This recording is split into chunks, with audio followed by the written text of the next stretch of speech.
Lions Rock Productions. This is Jay Moore. This is Greg Cruz. This is Bryce Vine. This is Dexter from The Offspring. This is Nathan This East. is Sebastian Younger. This is Daryl Amy. This is Stuart Copeland. This is Mick Gillette. This is Andy Summers. This is Dr. Bob Greenberg. This is Gabby Reese. This is Rob Bell. Hey, this is Jon and Guerrero. Hey, and this is Pete A. Turner. This is Dr. Bob Greenberg. This is Cole Cuchna. And you're listening to the Break It Down Show. And now, the Break It Down Show with Jon Leon Guerrero and Pete A. Turner. Perhaps the best chorus of voices we've heard yet on the show. For sure, the first rolled R. Oh, in yes. the intro. Yes, that was nice. Right. And we've had Dominic Santana on the show. We didn't even get a rolled R out of him. Anyway, I want to say that this day for me is one that gives me great satisfaction because one of my heroes in music analysis, let's face it, my hero in music analysis is Dr. Robert Greenberg. He's a veteran of the show. Our listeners know many of your episodes with us. And the person that I would consider the torchbearer of Greenbergian analysis of modern music, the latest generation's best hope at really understanding what is infiltrating their ear holes, Cole Cuchna, who's had an enormous week this week. Yeah, been a good week. Yeah, the launch of Season 3 of his show, the Dissect podcast, that just launched on Spotify this week. And your first two seasons we've talked to at length. Your episode with us just aired this last week. And the week that you've had has been great, but one of the things that you mentioned to us when we were with you was the influence that Dr. Bob has had on you, your show, the Dissect podcast, and your musical development as a student of composition. And we thought that was great because we thought, that's our homeboy. We'll take you to his house. So here we are at his house. Yeah, we're drinking martinis as we always do. That's, you know it. Yeah, but Pete and I are doing. You two sissies drinking coffee. So, anyway, I'm going to speak for Pete and say we love both of you guys for the work that you're doing for all of our ear holes. But here we all are. Thanks for joining us, fellas. You bet. Very cool. Where do we begin? We should begin with the fact that you are both familiar with each other's work.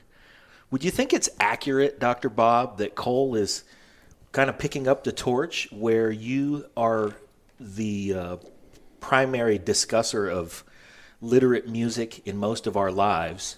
Cole has become the analyzer of hip-hop to make hip-hop and the creation process in hip-hop make sense. And now not just hip-hop, because this season is Frank Ocean. Yeah. I'd say the newest and most relevant artists of our time is where Cole is attacking, where you are reaching back into history. Do you think it's an accurate comparison? I hope so. And because, as you've heard me say 1.5 million different times, the distinctions we make between musical genres are for the most part wasteful and utterly irrelevant. And in order to understand anything, we have to listen over and over again and think about what we're hearing and not just react. I mean, emotional reactions are nice, but we also have to think about what we're hearing, because anyone who creates any kind of art that is of substance has invested something in it that we as listeners don't get at a first shot. And so the more we hear, the more we appreciate, the more alive we are, the more complete the experience becomes. And there's no reason in the world why this process should not be applied to all musics, not just the so-called dead European music. Yeah. Well, that's what you're doing, Cole. That's what I'm trying to do. Yeah, and I 100% agree with that statement, and that's kind of where I feel like my place in the world has become is like this, I'm not trying to criticize music, I'm trying to champion it, and I think there's not enough of that, and I think why people really connect with your work and seem to connect with mine is that people love music, and I just feel like I want to help them understand why they love it. And I'm not here to criticize, I'm here to promote and to champion and to help people find more value in music, which I think is what you do as well. Deepen the experience. Yeah. Our lives are so entrenched in trivialities on a daily basis. And it's so easy, especially given the atmosphere in this country right now, whether we're talking about a political atmosphere or a pop culture atmosphere, to just coast on the surface and never get below the surface of anything. And as human beings, we need to get underneath. We need to see the things that are not that obvious. We need to understand the larger truths. And it doesn't matter what we're talking about, whether we're talking about books or art or music or politics or whatever. We've got to think about what we're doing. And nothing is more life-enhancing than music. Yeah. And so I think everybody at this table would agree with you. Yeah, except maybe the martinis. And when the martinis are combined with music, excuse me, you see God. But okay. To understand more deeply, and I really like something else you just said, Cole, because I think it cuts to something I believe in. You're not a critic. Mm-hmm. You know, I don't present music I don't like. Yeah, because I don't want to be in the position of saying, this is trash for these reasons, because one person's trash is another person's gold. And I don't feel like being in the position of putting down something that someone else finds important. Exactly. I don't want to go there. It's not my role. It's not my place. No matter what I may or may not know, it's not my right to put down anything. So I just don't talk about the music that doesn't attract me. Yeah.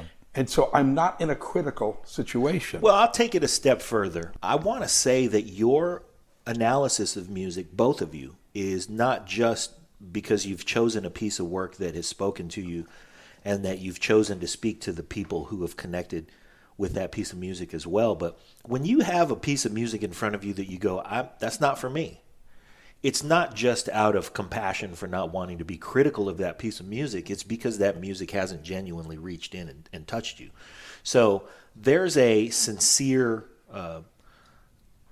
factor in the fact that it's not that you're avoiding that piece of music because you don't want to be critical of it. It's that you're not connected with that piece of music. So it's not to say that you won't at some point get there.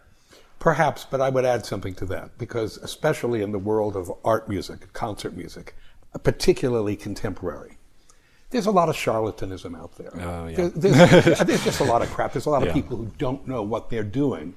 But you know, for someone who's not familiar with a particular genre or a particular approach, it all sounds the same, more or less.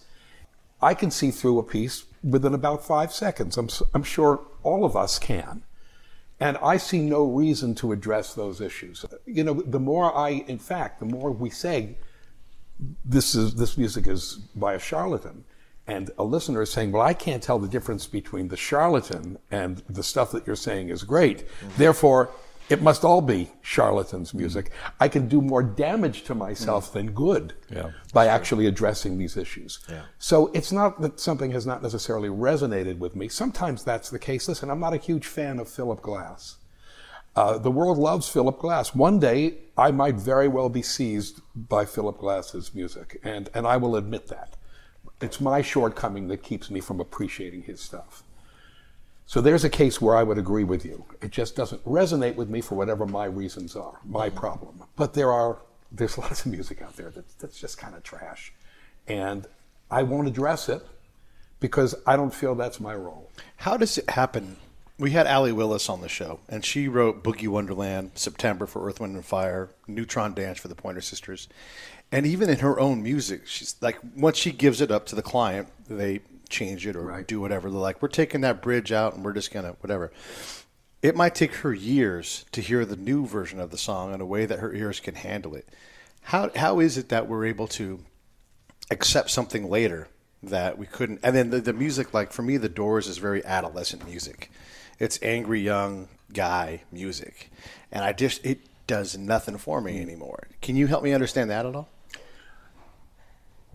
You know, I can only reflect on my own feelings about certain things. I listen to the early Beatles now that, of course, I adored when I was a kid, and it just sounds like bubblegum. It sounds like 1950s bubblegum. Well, when I was a kid, I liked bubblegum. Now, for chewing or for listening?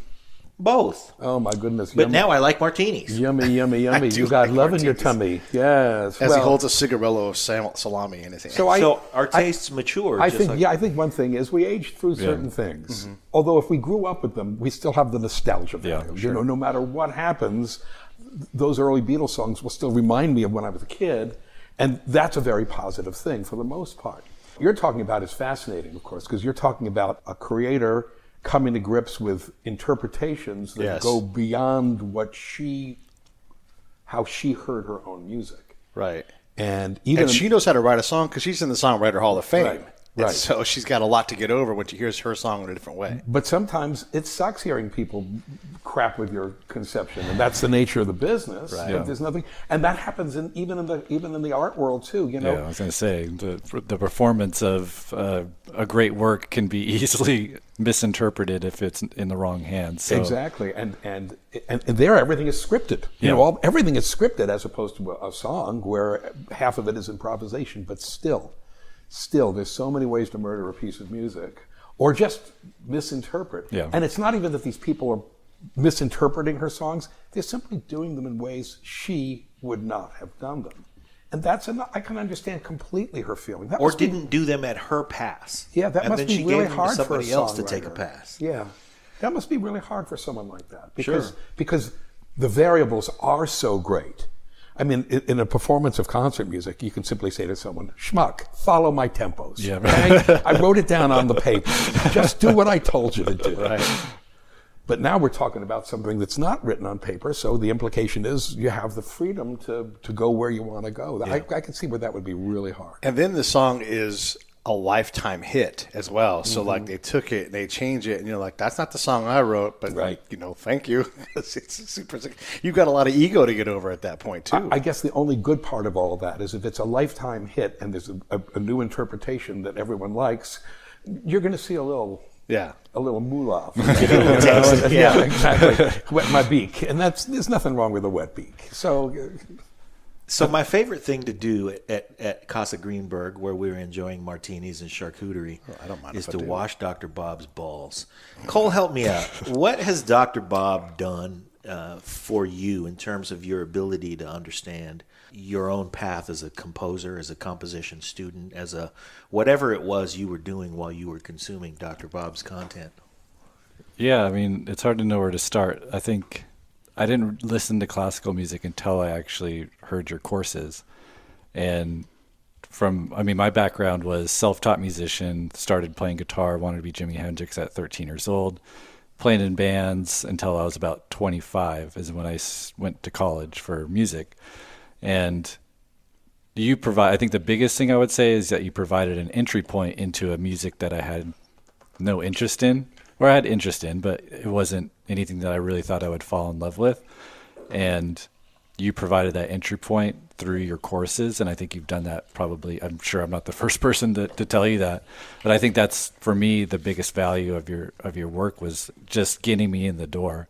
Because once you're in, it's just the whole world opens up, and you're just like, wow, this, and there's hundreds of years of it. So then for me, it became, digesting your courses, but then also set me on my own path of discovering music that really just changed the way I thought about music, what was possible in music, what was possible in just creating art. So I think that would be the place that I would start. You're the third person at this table who's told them that. Yeah, I mean, yeah. Damn. Yeah. I think particularly for me, I wash it was all the balls. For me, it was like the timing of it. So like I alluded to earlier off mic, was I hit a wall creatively in playing in bands. Essentially, I was writing all the music. I'd write everyone's part in the band, and I would be like, here, let's play this song. And Cole was doing all the work. Yeah, hasn't changed. I was about to tell you. In every band, there's one sucker. I was the sucker too. You're looking. The one person who wanted the quality to be higher. Yeah. Here's our common thread, fellas. Right. Yeah. Right. So I hit a wall, and so then education became, because I went to community college for 6 years, just taking classes that I liked, without any kind of degree in mind. And I was like, well, I've always loved music. It's the thing that I want to do. So I'm just going to go to school for music. What I didn't realize, that was like such a naive thought, because I had, I could read FACE on the musical staff, but that was about it. And so I essentially just auditioned for Sacramento State, where I went on my own composition. I played them a piece on piano that I wrote. So I got around the whole like education. I can play piano somewhat decently, so I kind of just faked my way into the program. But then once I got in, I realized how everyone had so much experience. They had, taken lessons, and I just felt like a fish out of water because I was. And so your Can I courses. get you to press pause on that? Because now I want to go to Dr. Bob Sure. and say, when someone says they're going to go to Sac State and get a degree in music, as a Steinway artist, wouldn't some of your advice be like be able to read and write and everything else? Duh. So when Cole pulls I off have to say something. Sac State's got a really, really, Yeah. really fine music It's really program. good. Right. Yeah. Are they still running the new music festival in November? Yeah. I was featured on that for years. Yeah. When a guy named Gene Savage used to run the program.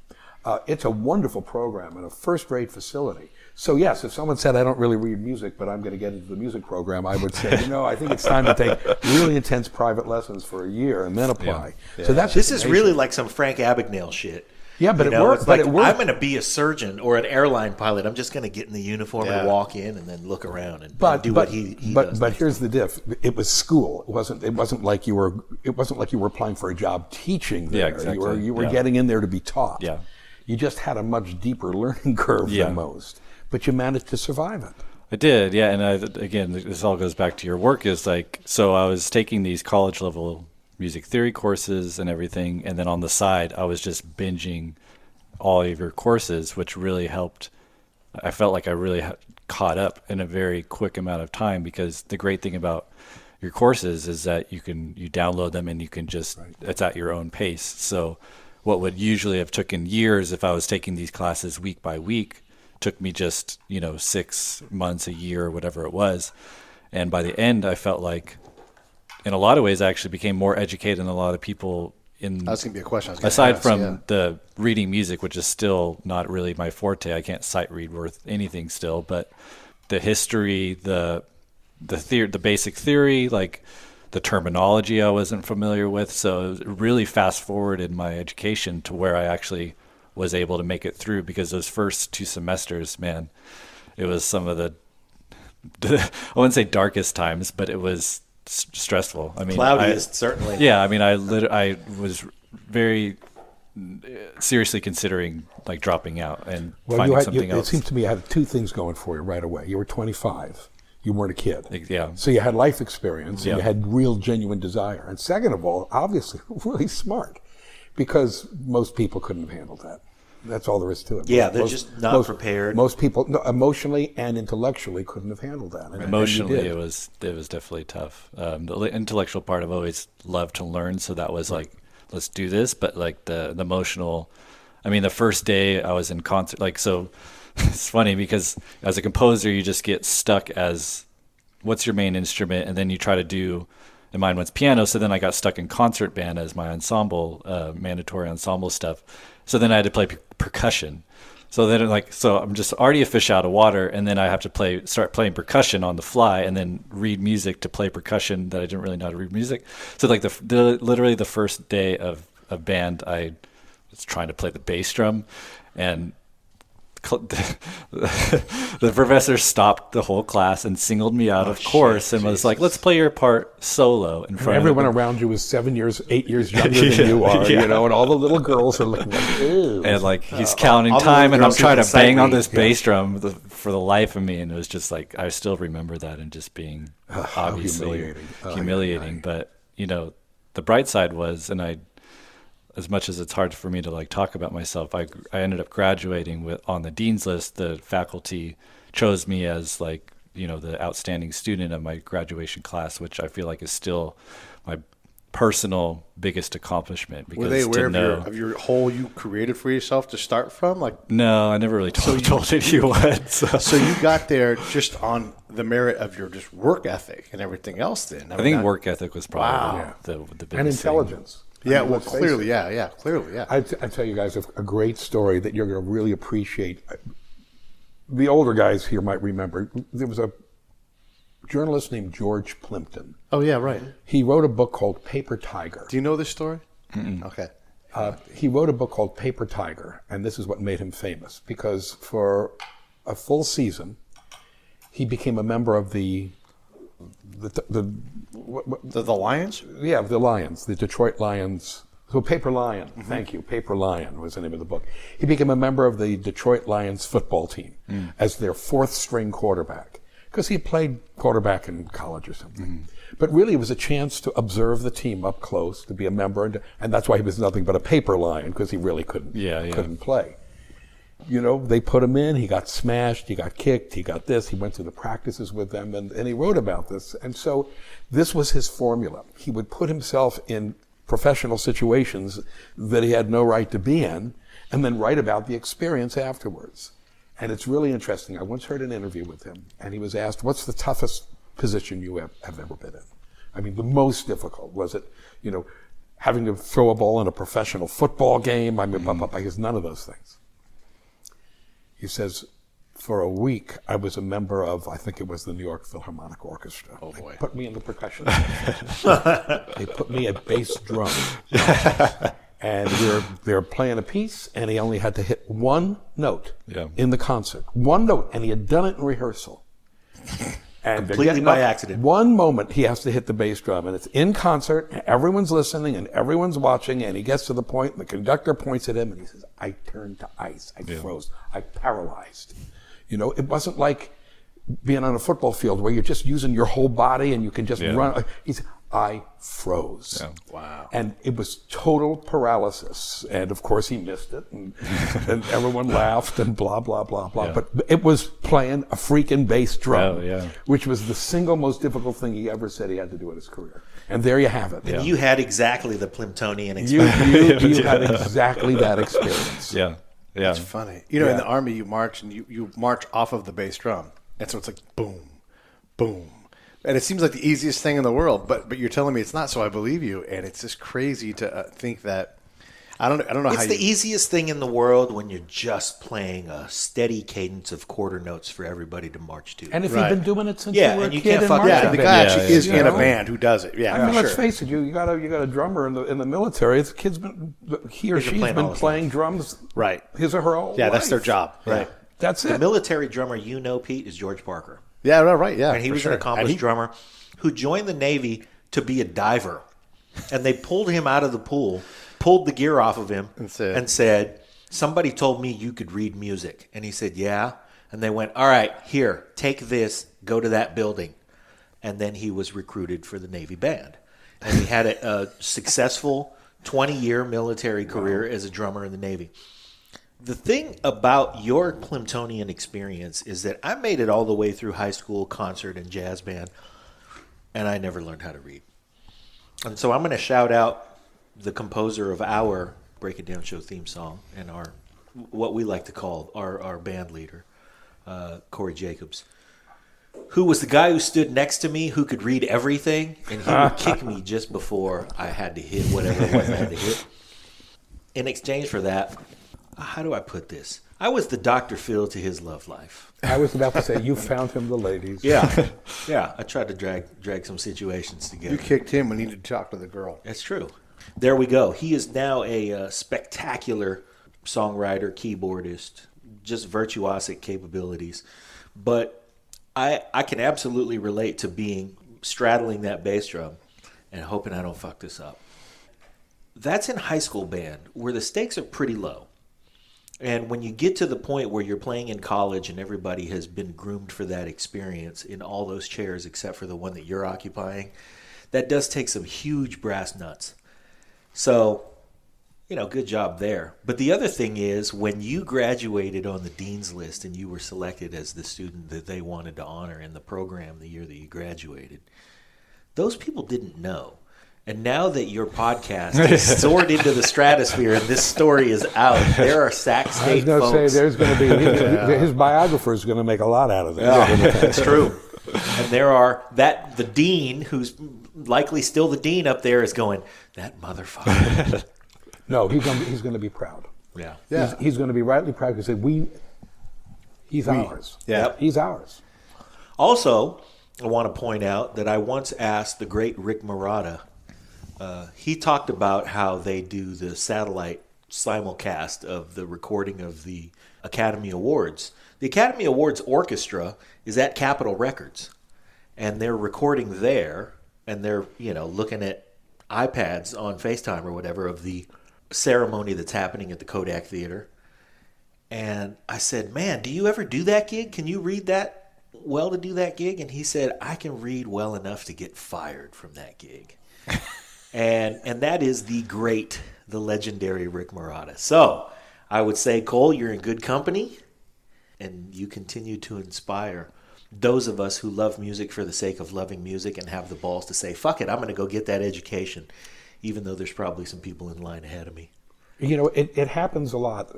You'd be surprised, and it would make you feel a little better about yourself. In a conservatory where I taught for many years, what you get very often are singers who come in, even at the graduate level, who have very minimal musical background, but they have beautiful voices. Yeah. And they graduate as undergraduates, and okay, they've got a degree in this, they've got a degree in that, but they love to sing. And, unlike an instrumentalist who can start at 6 or 7, we don't come into our adult voices until our mid to late teens. Yeah. And so you don't know if you have the real stuff to be a singer, truly. Yeah. Those types aren't there yet. Yeah. Correct.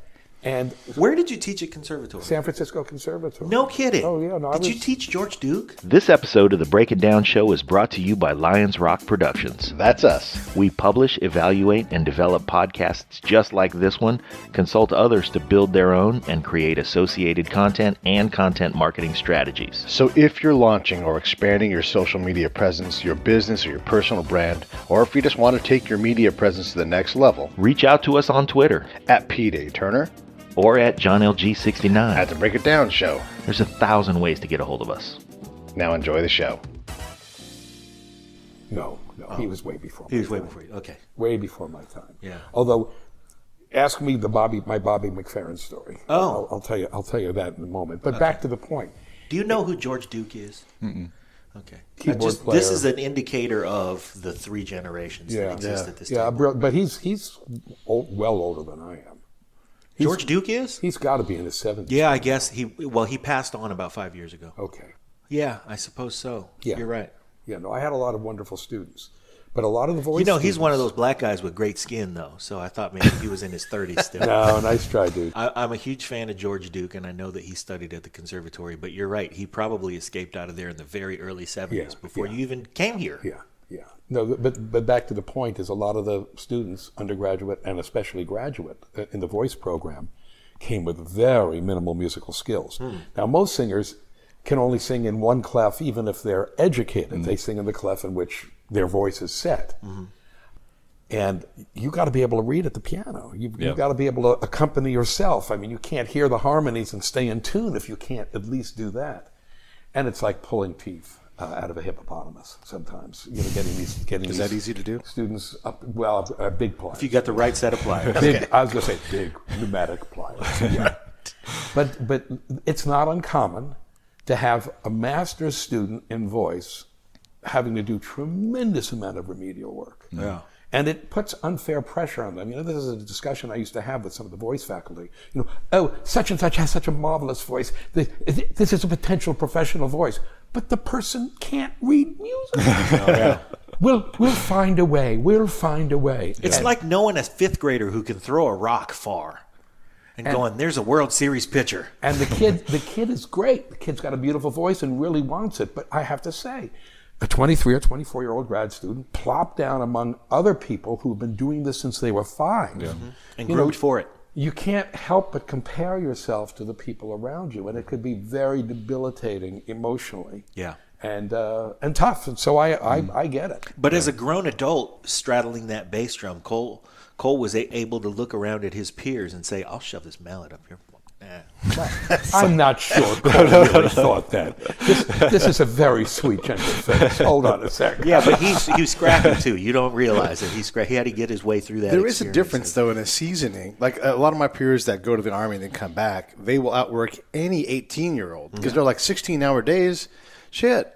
That's easy. That's like Just what 16? Are you half day? Right. Yeah. Right. Like they don't mind putting the work in, and so you had built this legacy like 6 years. Like you knew you were going to keep going to school if you want to, Consumnes River College and then Sac City, and then so you already knew how to go to school. Yeah. And a lot of these guys are like, I'm here because this is what's next. Yeah, the age thing was very telling as my time there went on.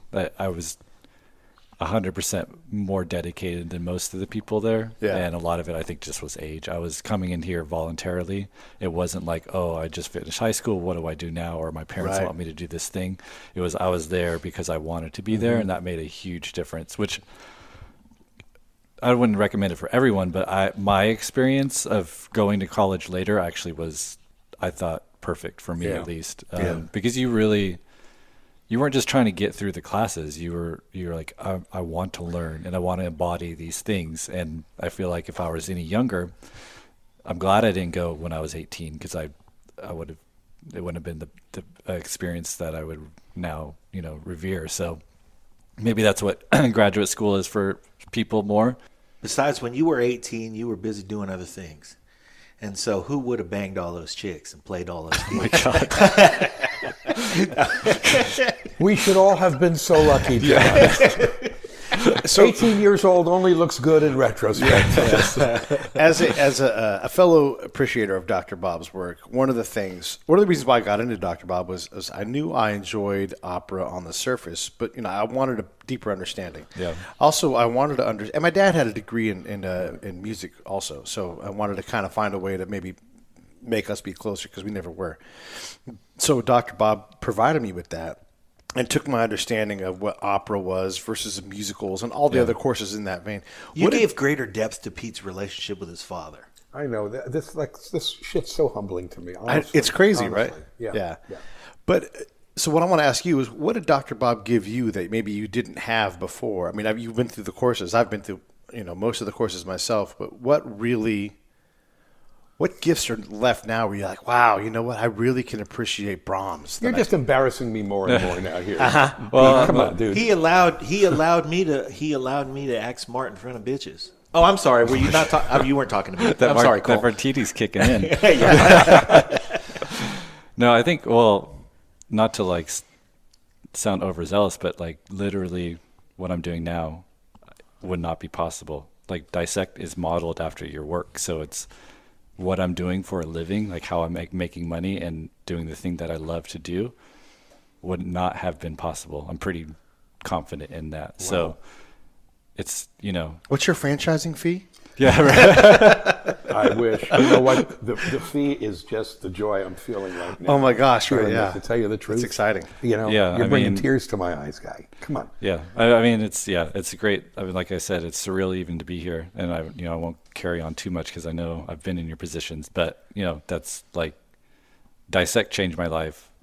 Your work led to Dissect. So in a way, your work changed my life. So. And I have to say, now I'm going to say mine. I worked with a musicologist named Joseph Kerman. I know I've mentioned him in previous shows. Mm-hmm. He was at University of California, Berkeley. Now, I was at Cal as a PhD student in composition, so, I was not theoretically working with the musicology department. But I always had a fascination with music history, and I had an ability to lecture to the undergraduates. So the musicologist started using me as their chief teaching assistant in their courses because I could do that. And Joe Kerman was, he passed away a few years ago, the greatest musicologist of his generation. Someone whose writing is as elegant as the music he's writing about. Someone who thought like a composer. And that's the highest compliment. The nicest thing you would say about a cat is it thinks it's a dog. The nicest thing you can say about a musicologist is he thinks he's a composer. And the reason why I say that is because this musicologist is looking at the piece of music and not saying, what kind of underwear was Beethoven wearing that day, or what number pencil was he doing. Why did Beethoven make this choice? Why this pitch? Why these rhythms? Why this structure? What's the message, both musical and expressive? That's how composers think when they write. And that's how Joe Kerman approached looking at music. So not only was he a great scholar, an incredibly beautiful writer, but he thought about the music in the music's terms and didn't superimpose his own worldview over it. Joe Kerman gave me much of what I do now. Yeah. And, we all owe somebody. For sure. We're all part of a community. We're all part of a panoply of people and ideas that hopefully we distill and use in our own way. But if Joe were here, I'd be sitting here showering him with praise, and he'd be doing his usual Joe thing, flicking his wrist at me. I say Panoply. Panoply? That's what I Isn't say. that a game with like hotels and such? Pants. Okay. It's all the monopolies laid out. Panopoly. Yes. I see. So I got to tell you a story. Yes. This is what made my reputation at the conservatory when I started teaching there in the collegiate level. I started teaching there at the extension in like 84. Your reputation as a super stud? Yes. Okay. This is what made me. All right. It was the year I started teaching there, which was 88 in the collegiate program. And I just basically dove down and wrote all these courses during the summer, including the one that turned into the great music course, the music history course, which at the conservatory was called 207-208, a full 2-semester music history course for juniors. And that course was taught on Tuesdays and Thursdays. Well, I guess it was on Wednesday evenings, Bobby McFerrin, who used to live in San Francisco and used to teach for the extension program, would teach his little dumb, excuse me, Bobby, if you're listening. He would teach his Creativity 101. That's what he called his course. Okay. It's a kind of fun with music course. Well, it was maybe my second semester at the conservatory, 208. The course was the first of the day, 9 o'clock in the morning. And that might not sound early to you guys, but you have to understand, every one of those students is also a working musician. For sure. So 9 in the morning is freaking way too early because they've been up since 2 gigging. So you see a lot of very snoozy faces, but they were there. Halfway through the class, Bobby suddenly, and it was about 50 kids, largest class in the school, boom, walks into my classroom, pushes the door aside, strides in while I'm talking, my classroom, excuse me, my turf. Right. And he says, "Where is it?" "Where is what?" "I left a book. I left an important book here last night for my course. I left it on the piano." And of course there's no book on the piano. "I left it here. Oh my God." He's just ranting and raving, and my students are like, "What?" And I just looked at him, and of course he was about to become very rich and very famous because "Don't Worry, Be Happy" had just come out. And I said, "Bobby, don't worry, be happy." And he said, "I'll talk to you later, Greenberg." And he marched out. That's hilarious. And everyone was just going, "Oh!" And that made my reputation. That within half an hour, everyone in the school knew that I had just sassed McFerrin, but big time. Right. And that Mr. Rich guy who needed his book, and blah, blah, blah, blah. And that story followed me for about the next 4 or 5 years, and it bought me my rep. Wow. I love it. That is not only excellent for all of its obvious things, but my favorite thing to do I've physically turned my body away from Cole and Dr. Bob, and I'm pointed square at Pete because he understands this technique. There is no greater intimidation technique than to walk into somebody's place and use their own thing on them to intimidate them. And I'll reference the movie Get Shorty, I think. When Dennis Farina walked into Gene Hackman's office and grabbed the telephone on his desk and hit him in the face with it. Yeah. When your ass is getting kicked with your own stuff, there's nothing better than to do that. And that's Gene what Hackman you did. deserved it. Because he said, "Look at me." He was trying to imitate Chili. Right. He was trying to imitate Chili. Yes. That was so good. Yeah. And so that's what you did. You used Bobby McFerrin's own lyric to show him up in the middle of his interruption of your class. I wanted his ass out of my classroom. Yeah. Excuse me. But you did it with good humor, and you did it with kindness, and he was pissed off at And you. he was Did he even ever more come pissed back off. and say, "Here"? No. No. And you know what? He did make millions on that. Oh, yeah, he made For sure. And the following year, he moved to Minnesota, of all places. Good He Christ, moved boy. to St. Paul. And that's where he's Be closer to as far as Prince. I could. Well, could very well be, but that's where he moved. But that was my moment. That was my moment. Among 1,000 other moments, I'm positive.